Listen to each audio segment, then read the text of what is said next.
Hey everyone, welcome back to another episode of Muggle with a Mic. Katie here, and I'm joined for this special 2023 Oscars episode by, once again, my sisters, Jenny.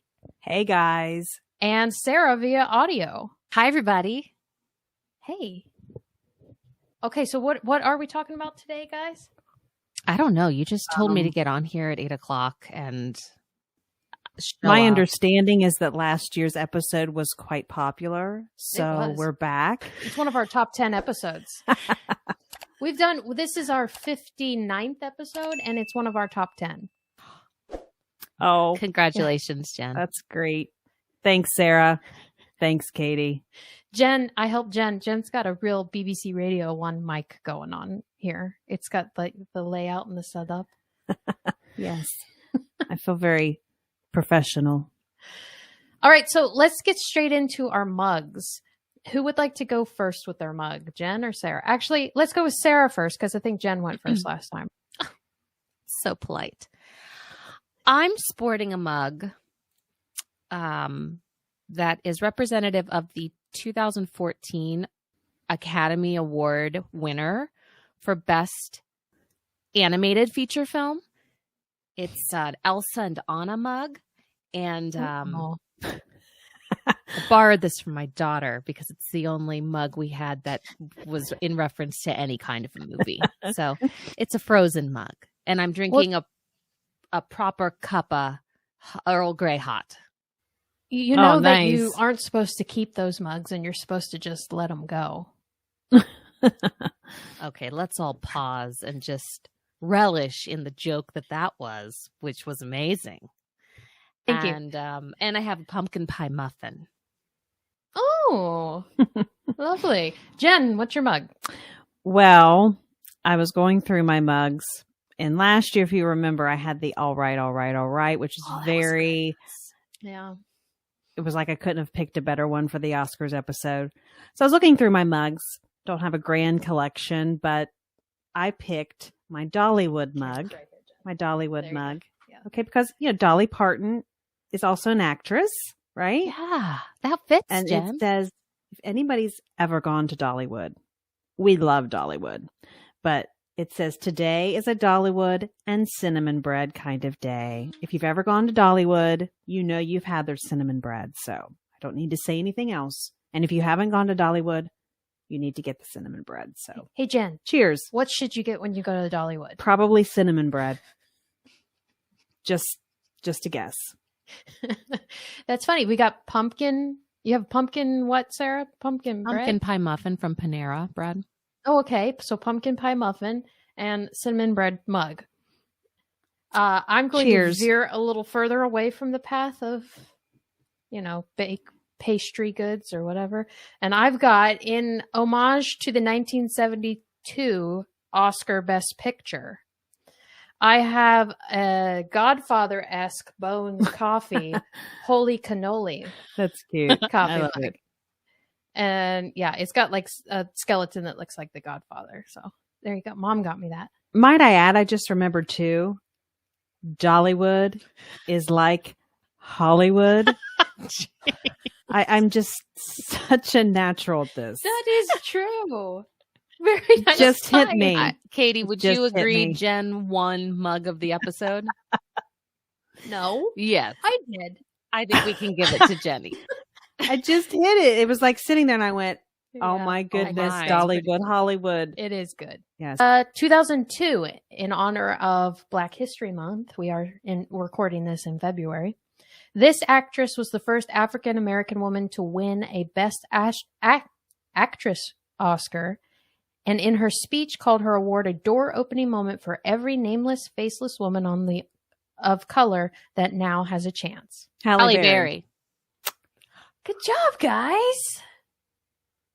I remember that speech. Speaking of that, The Woman King on Netflix is amazing, and everyone should watch it. I saw your post. It was amazing. That's Sarah. Is it Viola Davis that last year you said her speech was your favorite? Yeah. Yes, I loved her speech. Also, Olivia Colman, but I also loved Viola Davis. Yes. Yeah. All right. Who fell in 2013 going up to accept her award? Jennifer. What? Why am I spacing on her last name? Joey. Lawrence. Yeah, Lawrence. Jennifer Lawrence. Thanks, Jen, with the Jennifer assist. Lawrence. Yeah, she said when she got up there, you guys are just standing because you feel bad that I fell. That's cute, though. How did John Travolta say Idina Menzel's name? And now, Adele Nazim. Nazim. The wickedly talented Adele Nazim. Adele Nazim. That plays on repeat in my memory. Like, I'll never forget that because it was hilarious.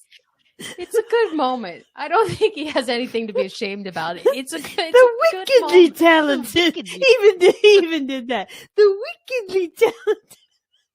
Now, Idina was backstage getting ready to perform, and she was so nervous that she said when that happened, all her nerves went away. Because she was like, did he just say my name? Right, because if she messed up, I'll just it assume would beat Adele Nazim. Just assume the identity of Adele Nazim. That was 2014. That same. All right, here we go. Here's the next film, Jen. Ready? Yeah. Get your storylines, your story gears a-working. Mm-hmm. Oh. Elvis. Gee, let's see. I think it might be about Elvis Presley. You think? Perhaps. Well, Jen, I'm here to tell you. That's right, pretty mama. I was not expecting that. Neither was I. Honestly, it just came to my head right when I said it. Now, let me tell you about. I have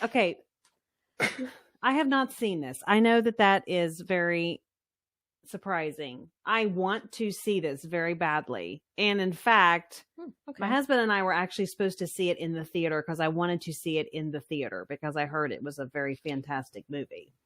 I think we were on our way to go see it like in Columbus, and it was like sold out everywhere we would try to go see it. It was hard to go see it because we wanted to go see it at a larger theater. Did you want to go see it? I did.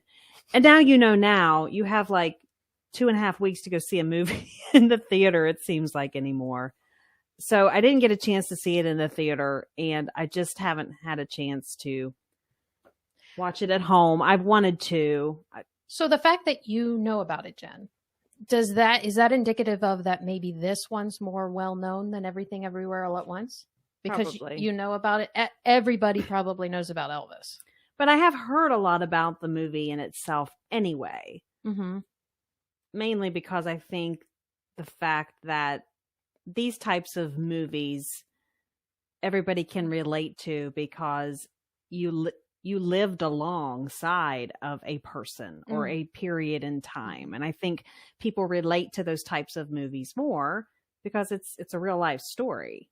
They can remember liking Elvis or his movies and to hear. I remember seeing him in that Christmas special. Right. Yeah. And so to watch it on film, something that, these other movies are storylines that have been made up and created. But to actually, I think that's why people like these types of movies about real people because you can really relate to them, knowing them as an actor or singer or whatever. So I am looking forward to seeing this. And I have heard that Austin Butler has an amazing performance. Jen knew an actor's name.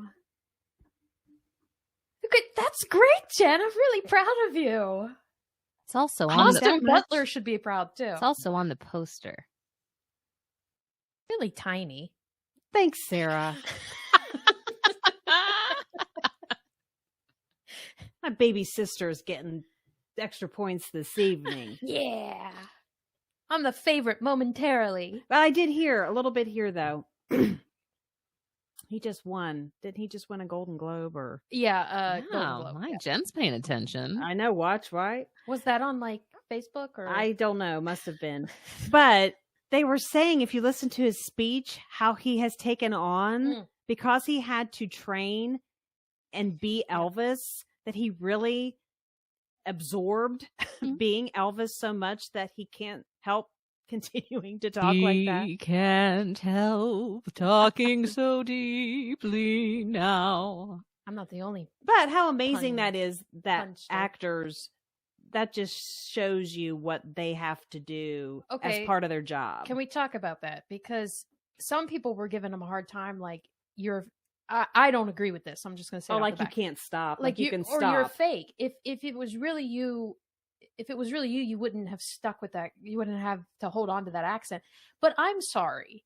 It's the same thing if you move to Ireland and you lose your accent a little bit, or you move back and you gain an accent or something like that. It's just, he lived as Elvis Right. for 3 years. Right. I do not blame his voice for changing. That's just Okay, however, I'm going to argue the other point.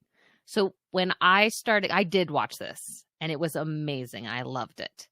Okay.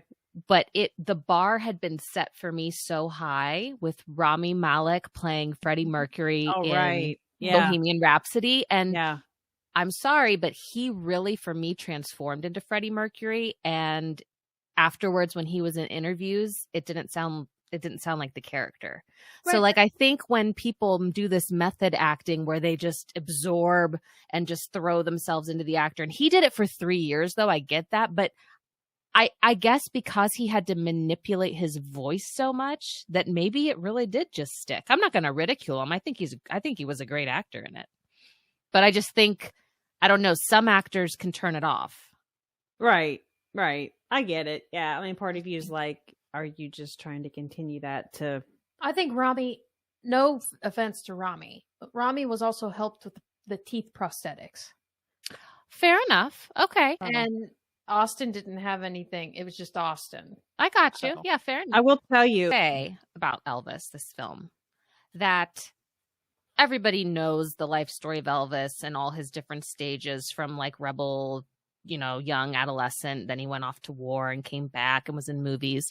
I had no knowledge of the whole Colonel story of Tom Hanks' character. I had no knowledge of this guy and the fact that he swindled half of Elvis's fortune. That was really interesting to me, because I kind of expected all the big scenes that were going to happen, but the fact that it was told from his point of view, that was very interesting. And I also love Baz Luhrmann, the director, because he directed Moulin Rouge, and that's one of my favorites too. He also did The Great Gatsby.